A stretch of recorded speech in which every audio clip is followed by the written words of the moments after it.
spring is finally here, and with it comes the Easter holiday this year. It falls on Sunday, April 21st. So right now is the perfect time to get your house all ready for company, but creating a stunning Easter basket, an Easter basket filled with flowers, that might be a way to wow your guests. Absolutely. We stopped by Nora Murphy's Country House in Newtown to learn how to do it. Take a look. Together, Nora Murphy of NoraMurphyCountryHouse.com and I made this beautiful Easter basket. Isn't it gorgeous? And you can do it too. Typically, we talk about your Easter bonnet, but today we're talking about your Easter basket. Hello, Nora Murphy. Hello. How are you? Good, how you doing? All right, we're going to make a beautiful Easter basket today. Yes. And it's very simple, with store-bought flowers. Yes. And a basket that you could pretty much get anywhere. Yes, I bought this basket, it might have been Goodwill, tag sales. They also have different scales of them. Okay. And what I did too is I kept to the same kind of willow basket, same finish, but different shapes and different sizes. So I've got a theme going. Okay. And you started with this plastic liner that's underneath. Yeah, they're really inexpensive, and what's great about this too is you don't have to take the potted plant out of its pot.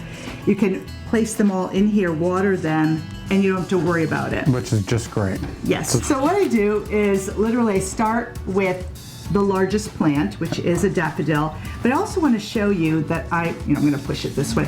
I like to push You half. divide it half and half. So it looks like it's naturally growing. Oh, it looks great. I love it already. So Scott, if you could do the pink tulips. Okay.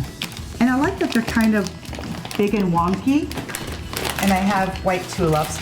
Now what I did too is I literally went to my local And these market. can go anywhere? Anywhere, because what we're doing is we're starting in the center with the tallest, and then we're going to work around to the smallest. Okay. And I literally took my grocery cart and did just that. I need tall spring flowers, medium, and then short. small, and then short. And notice too that they're all bulbs. Bulbs that can be planted in the garden once they're done blooming.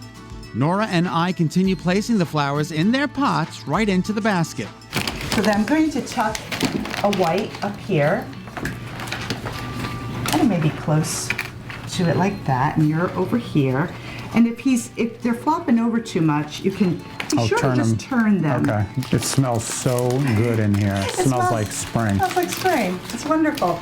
It's really pretty having the large daffodils, and then it works down to the small.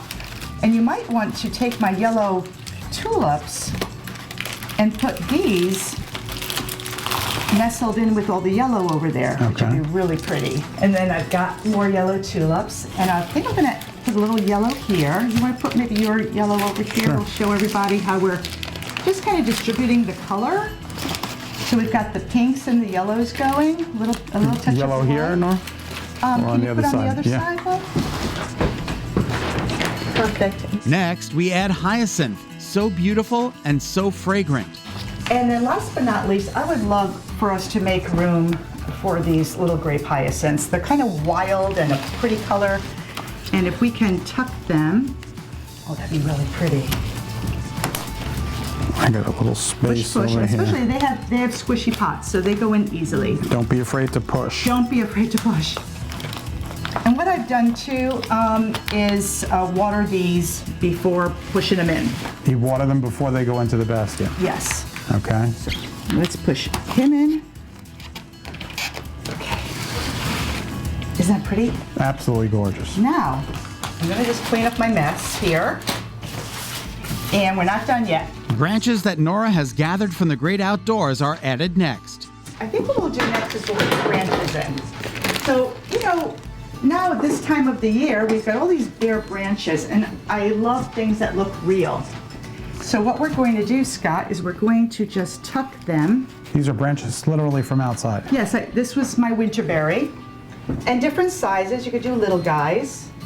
And then I have branches that are my spirea, that have the little buds. The branches make the arrangement look even more spectacular. Now, what we're gonna do is we have moss.